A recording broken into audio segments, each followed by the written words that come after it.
Ikaze ni karibu mu kiganiro tugiye kubana muko kuri uno musi wa gatandatu itariki ni 2. Uno musi hari amakuru ari kuvugwa ko umuhanzi canke umuririmbyi kuva neza na neza hariya mu gihugu c'u Burundi ku Muzinda Adric Akimu hari urukurukuru yuko yoba yarose management neza na neza mu gihugu c'u Rwanda, aho byoba bivugwa ko ugiye kuba manager wiwe ari Aga Promoter. Abantu mutazi Aga Promoter nimba muzi umudamu canke umukobwa yoba yitwa Miki asanzwe ari umukinyi w'amafilme, niwe mugabo wiwe. Hama Adric Akimu akaba agiye kuronka management y'uwo umujene bita Aga Promoter. Tugiye kubana mu kino kiganiro ni Taisi The Winner, nayo channel yanyu ni Black Entertainer TV. Nongeye kuguha ikaze nanone kuri channel yacu. Ndakwibutse ntiwibagire gukora subscribe, like, comment hamwe na share kugira ngo tuzokomeze kubana no mu bindi biganiro vyahazaza. Ati rero inkuru y'uno munsi ivuga kuki? Inkuru y'uno munsi ni y'umuririmbyi Adric Akimu, aho ubona aheruka gushira indirimbo yiwe hanze yise Hafi y'umutima. Hari inkuru nyinshi aho wenyine yagiye atangaza avuga ko bashobora kuba hari umugizi wa nabi yoba yashatse guhakinga indirimbo yiwe igatewa copyright bivanye n'ubutumwa bari bamuhaye kuri YouTube hariya, ariko mu nyuma baza kuraba uburyo babihandoringamwo biragenda neza. Noneho umujene indirimbo yiwe ntiyahugwa ku rubuga rwa YouTube, iguma ihari. Ariko urumva nubwo ihari amakenga yoyo arahari, kuko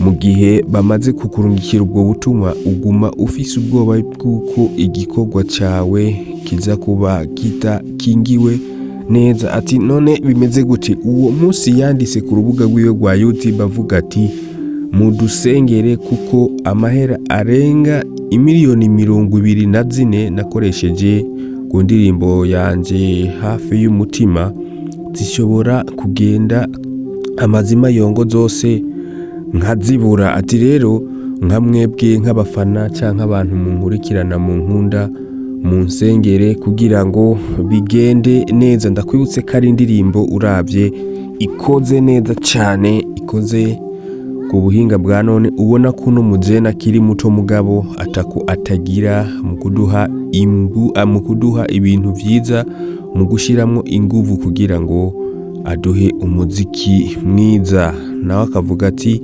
nanje munyizeye ntaco ntazokora aho ntazobashikana. Mwite Adric Akimu neza na neza kuva hariya ku Muzinda. Akwibutsa ko ari artist akiri na muto cane, ari muri industry ya 257 ugereranyije n'abandi bahari. Ubona ko wewe akiri muto cane, ariko ari muto atari gito, akora ibintu bikora inka.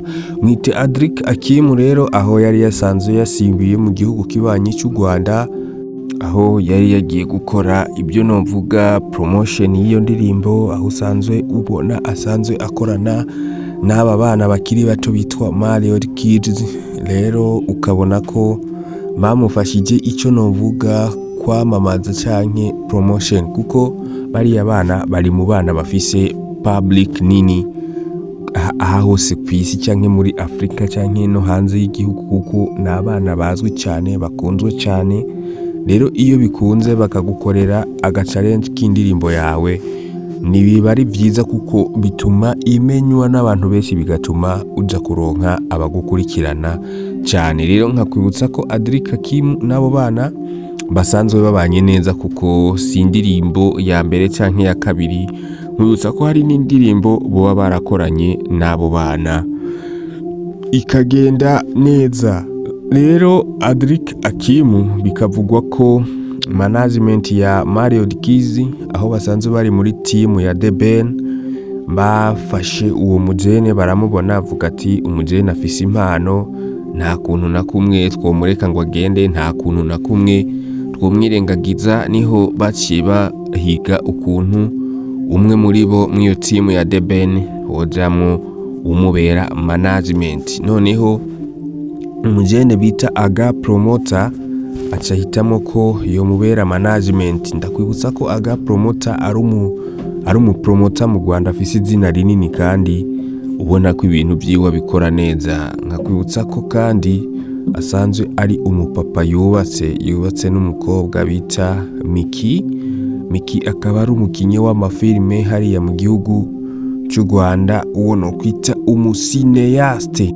Rero Adric Akimu akaba aros management mu Rwanda nkuko n'abandi baziroseyo. Turafise umujama bita Davis Code, aho nawe nubona ko ari umwe mu bajene bandika neza, ari muri management zo mu Rwanda. Rero igitangaje ni inkuru Adric Akimu ataraza ngo atwemerere neza, mugabo nk'abashakashatsi nk'abantu barondera inkuru twamaze kuba tubimenya ko gatoyi, turindiye ko azoza nawe akabiduha ko umuco. Nuko ngo bazohora bamukorera collabo international zigiye kuri 2 mu mwaka, noneho akazohora asohora indirimbo zigera muri 5 ku mwaka.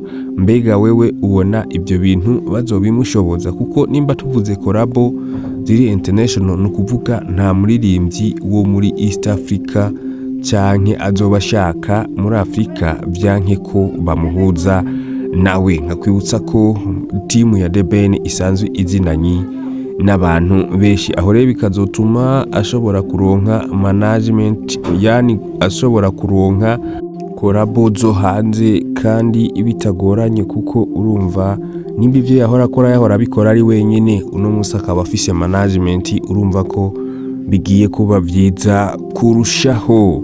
Twari kumwe Taysi The Winner, channel yanyu Black Entertainer. Ntiwibagire gukora subscribe, like, comment hamwe na share kugira ngo tuzokomeze kubana no mu biganiro by'ahazaza. Thank you so much. Ciao ciao.